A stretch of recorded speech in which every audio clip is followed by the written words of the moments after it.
What up, guys? That Comic Awesome here with another review. No, it's been a while, but today I'm doing Spider-Man number 795, which means only 5 more issues with Mr. Dan Slott. And just give an overall thought of this book. It was an okay story. Just like 794, though, this threat level red, totally misleading. To me, 94 and 95 should have been kind of standalone stories with just their little hints kind of towards the end, building up to something bigger. To me, this says this is part of a story arc, and I don't see this as part of that story arc. There's stuff that happens, but just like in the last issue, it doesn't come out until the very end, and it's like, again, it's just build up and filler. Another thing about this book is, I was on Twitter earlier and online, and somebody said that the art in it was awful. And I was like, oh, great. Which, the art in Amazing Spider-Man has usually been pretty decent, but the first page, so we get into it, we get the little wrap up, you know. And I thought, the art's actually not too bad, right? So, you get Pete moving into his new place, and of course you get some well-adjusted adults. Here you can tell by the neck tat and shaved side of the head. You could tell they're probably business women or off to a conference of sorts.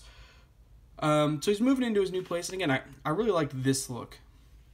You know, kind of the, you know, Superman pulling the chest back and, you know, revealing the secret identity.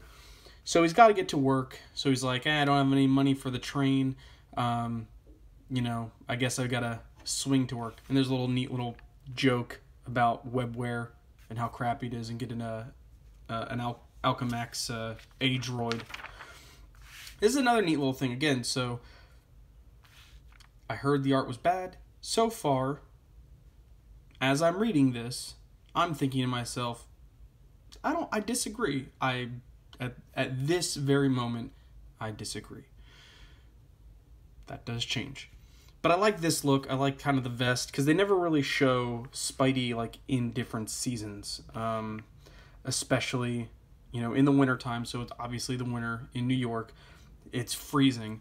You know, how does one who literally wears spandex and thin, you know, a thin suit stay warm? You know, I kind of like that.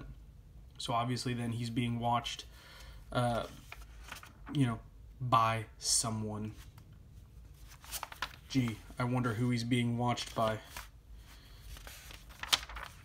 So we get then this little clip of Bobby and Aunt May. Kind of goes into him, you know, their breakup a little bit. I don't like the way Bobby is drawn in here. Again, this is me thinking the art was good. And now we start going downhill. You get this Peter face. How do we go? Like, who drew this? Did Mike Hawthorne take a break? Because, like, you go from this Parker, who looks pretty cool, to this Parker, who looks like a damn fool. So, there's a little quip about getting dressed in the alley, you know, and of course his, you know, uptight bow tie wearing journalist is, you know, the science column is like, no, why does everything have to be about Parker?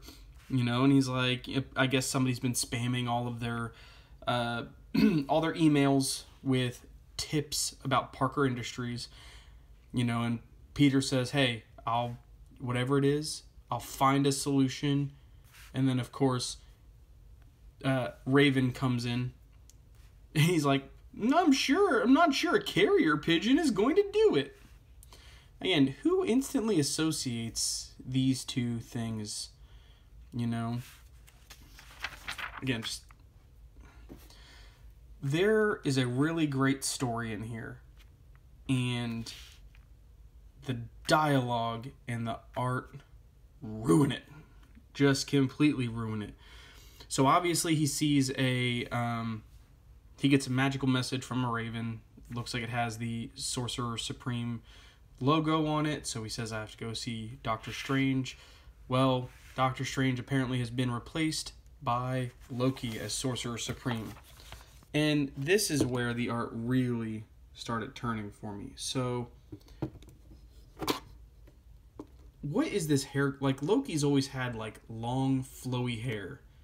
Like, what is this, like, King Arthur butt cut shoulder thing that looks like, oh, I'm He-Man. You know, it's like, it's ridiculous. It looks completely ridiculous. So, Loki owes Spider-Man a favor, and he wants to return that favor, you know, to him. Say, hey, look, now that I'm the Sorcerer Supreme, I want to return the favor that I owe you. Ooh, we're coming up on a good spot.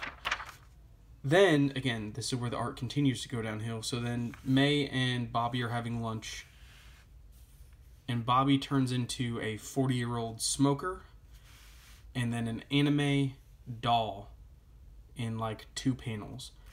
But they talk about the breakup, about how, you know, things just didn't work out.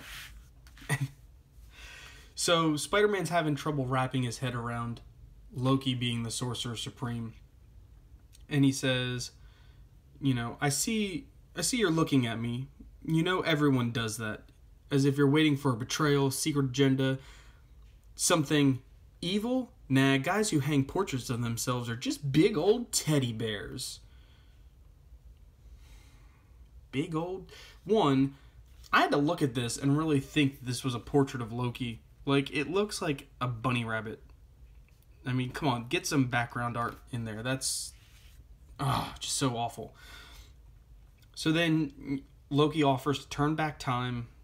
You know, Spider-Man says no. And this panel is once again that slap in the face to every Spider-Man fan. So he says, yeah, well, I can't shake the feeling that at some point I said yes to an offer like this, you know, from someone like you, and lost something important to me because of it. You know, probably don't need to elaborate on this. And of course they show Mephisto. One, I kind of like that because then it's showing that, you know, maybe Spider-Man does remember the parts of One More Day. But why do you have to tease this? Are you just bringing it forward so maybe to give us a little hope? To, like, have us say, maybe in future issues, this might be vanished, might be undone? So then, of course, you know, Loki goes on to try and get him to say, hey, look, you know, I just want to repay this favor. But Spider-Man, of course, being a child, instantly throws a temper tantrum and with full Spidey strength hits this vase. Okay, anybody who watches my channel, this is going to be something magical. Everyone knows I hate double-paged ads. Especially right in the middle of an action scene. So something happens. I'm going to show you something I had never seen in comics until today. Alright, so action scene, 1 page, 2 page, 3 page, 4 page, 5 page, 6 page, 7 page, 8 page, 9 page, and back to action. A 9-page ad in the middle of an action. Like something happens. Like, why would you break an ad right there? It's so infuriating. I mean, editors. And I get you build them all up so you can have more continuous pages. But I would rather be able to flip a page and still see the story happening than come into this, you know? It's like, where's the comic that I was reading? So anyway, it turns out there were some Death Hornets in there, and Loki and Spider-Man have to try and catch them. As a result, some people are stung. Loki says he can fix the people, but he needs to get the stingers and the people who have been infected. But he should be able to make an antidote, a mystical antidote. And this is where we get, you know, and of course, this is all my fault. Can we save them? Dan Slott, if you're listening, you do a great job of writing Spider-Man as a sidekick, as someone who has no real right to be in a story. Look at this. No, this is all my fault. Can we save them? Why is he asking Loki if he can save them? I mean, to me, a hero should be sitting here going, we're going to save them. We're going to do everything in our power to save these people. You know, and plus he's sitting here and he knows, like, you idiot, you did this. This is Spider-Man's fault. The death of these people will be on Spider-Man's hands. So, I'm trying to think how far I can go. So, Spider-Man fights them. He's able to defeat them with chagrin look. Loki, like, haha. He makes the antidote. In the process of fighting, he comes across Aunt May and Bobby having lunch. He kind of sees them.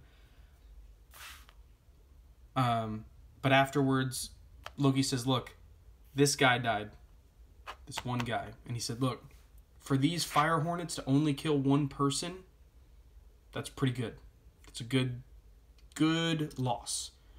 Spider-Man says, no, that favor you owe me, turn back time to just before I broke the vase, and we're even. Again, a waste of a favor.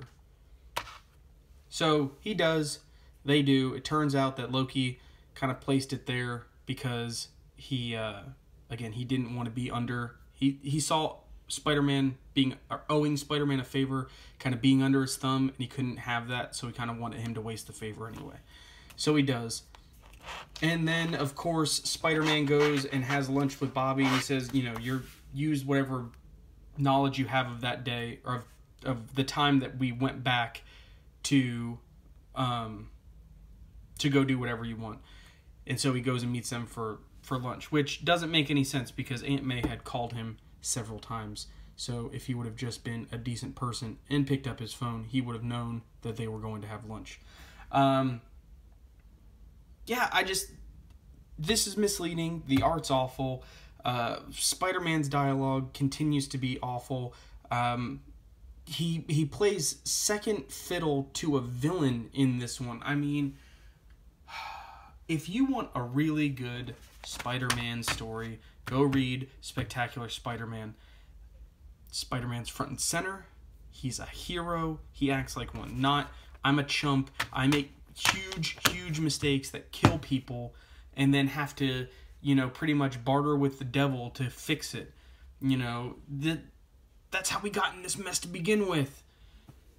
Anyway, let me know what you guys think. Subscribe over here. Watch some more videos. Let me know what you think in the comments, and I'll see you guys next time.